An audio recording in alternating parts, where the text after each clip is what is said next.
Welcome to It's Just Us. I'm Charlene. So glad you're joining me. I am really happy to be sitting with Mr.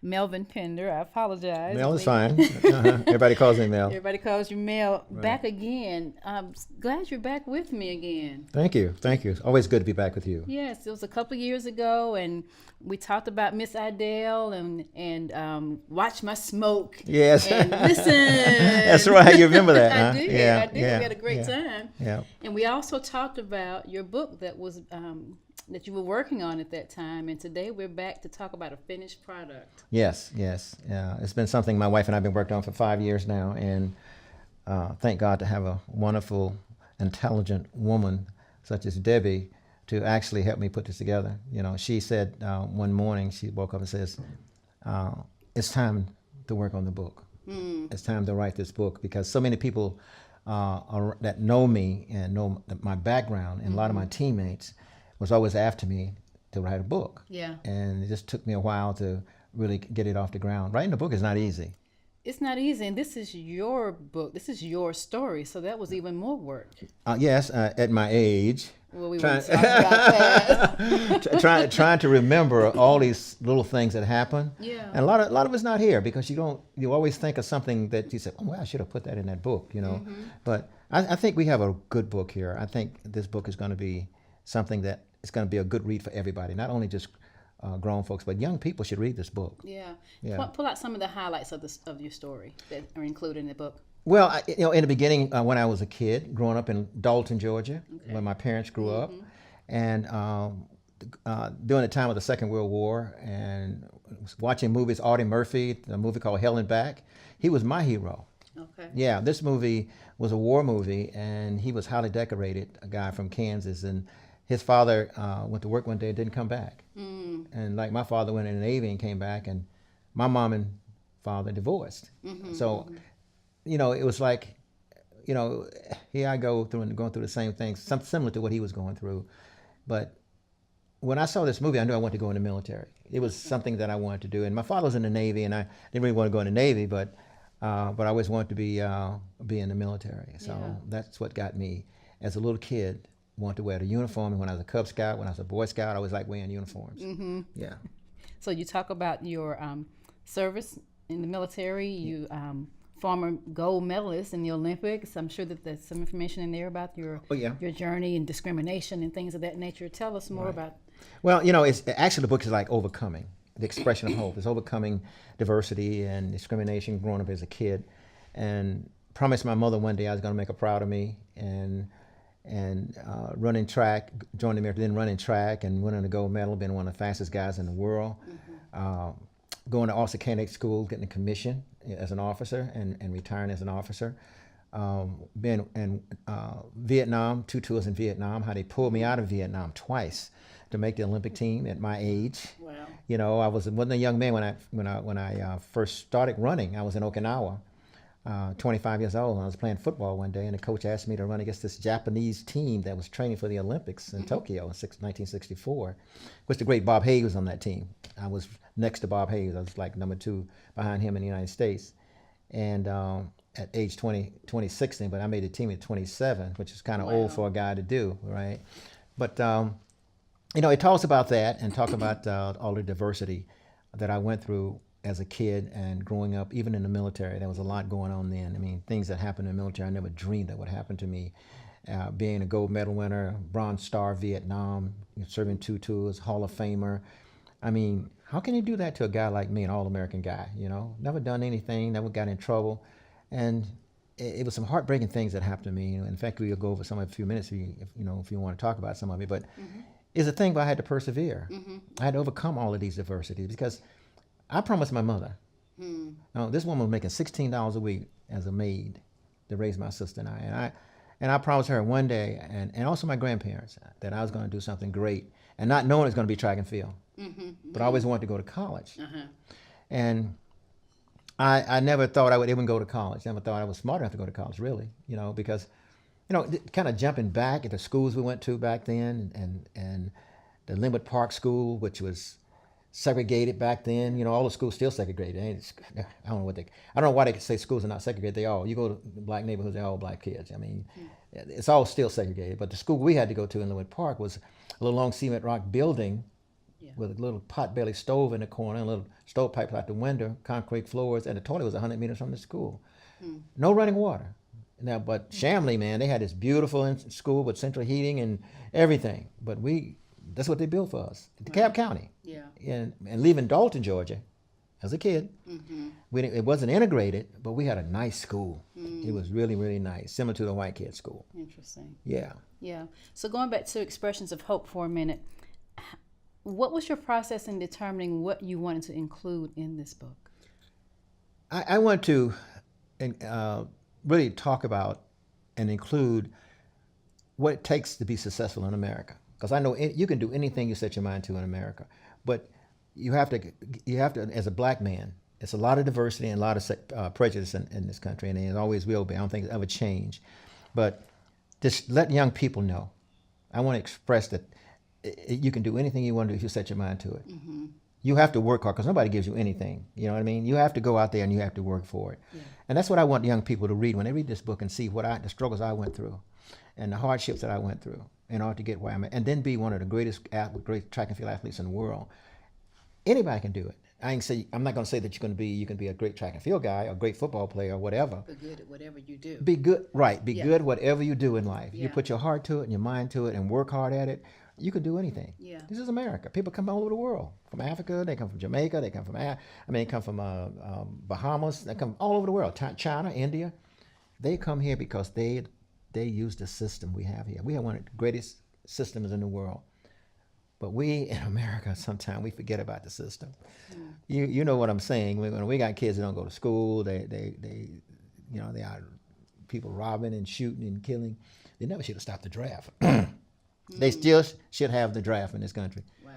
The Army will change their lives. If they go in the Army for 2 years, any military service for 2 years, I guarantee you they come out and they'll be a different person. They definitely change their lives. Oh, yes. Definitely would. Yeah. So we know about your humble beginnings, if you will, in Dalton and in Linwood Park. And we know about your successes, in track and field, and also your accolades throughout your military career. But you mentioned a few minutes ago about some of those struggles and those challenges in between those two benchmarks. Share more about some of those challenges. As a kid,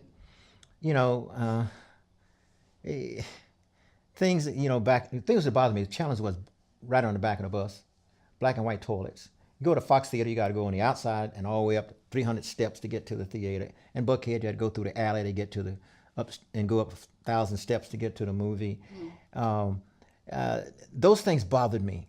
That really bothered as a kid. It being young as I was back then, and joining the military and just getting on the bus on Poncelon Avenue, driving to Fort Jackson, South Carolina on this bus. But the Army had integrated in 1950, but still the Army wasn't still totally integrated. And you get off the bus in Athens, Georgia, and that's got colored black and white toilets. I wouldn't get off the bus. Because I figure if I join the Army, I'm going to be just as good as anybody else because I'm fighting for my country. I'm going to die for this country, and I'm wearing the uniform of America. But still, when I saw the black and white toilets, and I saw, colored restrooms, and you had to go in the side door, and you couldn't go in the front door.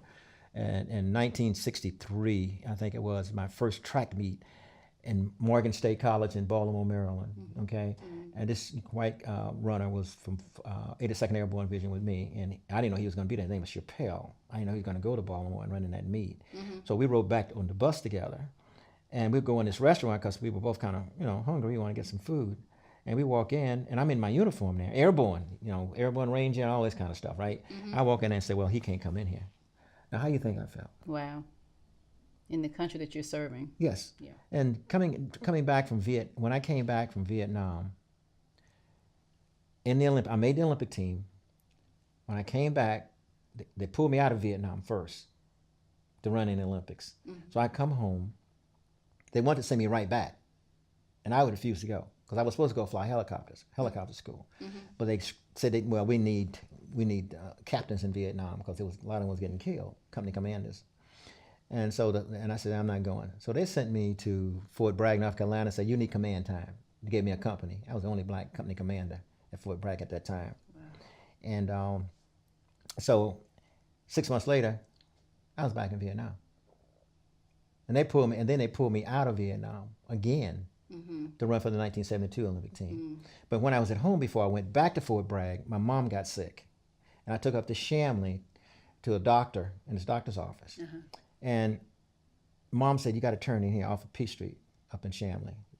Up in Peace Street, way up by Brookhaven, Shamley. So I pull in here, and she pulls me in the back to the parking lot. Because I thought everybody parked in the back. Yeah. So we go in this back door. And in this back door, there was this little area like we're sitting here right now with 2 chairs. And I says, what are we doing? I says, where's the waiting room? She says, up there. I says, why are we sitting back here? She said, that's where we have to sit. I said, no, we don't. I said, Mom, I just came back from Vietnam. This is 1968. I says, I'm not sitting in the back of nobody's bus or nobody's room. If you're going to spend your money, you're going to be treated like everybody else. So I walk up front and I see the reception. I says, we're here waiting to see the doctor. I says, why are we sitting back? We have to sit back there. And she said, that's where y'all have to sit. I said, y'all? I said, who is y'all? Well, you know what I mean. You can't come up here and sit. We don't allow you to come up here. I said, okay, well, wait a minute. So I go back and say, Mom, you're not gonna stay here. She go get the doctor. He come out. He gonna say, well, boy, call me a boy. Now I'm black karate. Okay, I'm airborne. Okay, special forces. I'm a killer. I'm a trained killer. I train to fight. That's what they taught me in the Army to do, is fight. Right. I was so angry with this man. It's amazing that I didn't get in trouble. Because he called me boy. And I'm not going to tell you what I said to him. I don't need to go that farther. But I grabbed my mother by the arm and I said, let's go. Mom was crying. And, she said, I'm going to call the police. I said, you can call anybody. Call the police. I don't care who you call. He threatened me. And I said, but don't put your hands on me. So I told him. I said, don't put your hands on me. So I took my mom, left, and I hit the steering wheel so hard, I almost broke my hand. It hurt, and I just started crying. It hurt me so bad. After I seen young people die, I seen young men die in Vietnam. In my arm, I had one kid died in my arms, and I just said, how can you can fight for your country, and you come home and you're treated a different way? We all bleed the same color. Yeah. We bleed red. Yeah. And God made us all the same. Yeah, absolutely. So many stories. Oh, that's not how in you. Yeah. Just thinking about. And it's how did you determine where to pause in the book? Because I know you didn't stop, because you're still going, you're still active, and you're still doing. Where did you pause your story? At the end, my wife said, okay, this is enough. We didn't want to write a 300-page book. Yeah. We wanted to, get the facts, try to get the main facts in the book, and make it interesting to all people, all kids, all nationalities, all ages. Because it's not just for older people, it's for the young people to understand, what it takes to be successful. Yeah. And I grew up poor, and in fact, the house my grandmother lived in Linwood Park, they had to get wood from other places. You couldn't go to the wood house. You get stuff when people had old houses have been torn down. You go and you pick it up and you bring it home. And the house was nice, though. It was nice. It's a little 2-bedroom house, but it was nice. It was clean. You know how we are. We keep our house clean. Grandma gonna cook good, make those pies, and keep that house clean. Keep it clean. Yeah. Right. Yeah. But it was a nice little house, and until I turned 17, and it was time for me to leave. Yeah. And I know they couldn't take care of me anymore. But I always been very conscientious about doing things in my life, being successful and being a man. I was a man very young, very, very, very young. Well, that's during that era. That's what happened a lot of times, more times then than it does now. Right. Expressions of Hope, the Mel Pender story. Where can people get their copy? Well, they can go online to Amazon. Okay. And they can also go to MD Consulting Firm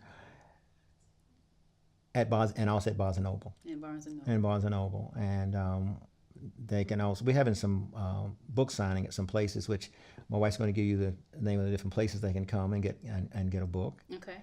But we're going to be traveling, marketing the book in New York, and hopefully I'm getting up to West Point again. Okay. To speak, and My wife's a go-getter, so it's no telling where I'm going to be. Yeah. So people have to go to the website to keep up with you then, huh? Right, and you go to the website, and it's got a great website. They can go and see what actually, not only what the book is about, it's about what my wife does too. She's a counselor, and she has her own business. So I'm retired. I'm a disabled vet. You know that, right? Mm-hmm. Yeah, I'm a 100% disabled vet from protecting my country. Well, thank you for your service. Yeah, thank you. Sincerely, thank you for your service. Thank you for sharing your story. Thank you for sharing it with me and my audience. I really appreciate it. Thank you. Thank you for coming. It's so good to see you again. It's nice seeing you. Always. Yeah, so I guess we'll be back for part 2 or whatever's next for you. Well, right? it might be. I have to ask my lovely wife and see if she want to partake in spending that time in writing another book. Yeah. Well, we know whatever it is, it's going to be a next for you because you're still very active and vibrant. So look forward to your next, whatever that is. Well, yes, I'm doing a lot of speaking, and I'm not a young man anymore. I may look young, but the body don't function like it used to anymore. Respect the age. Huh? Yeah, respect the age. Right. Thank you so much again. Thank you. Thanks. Thank you.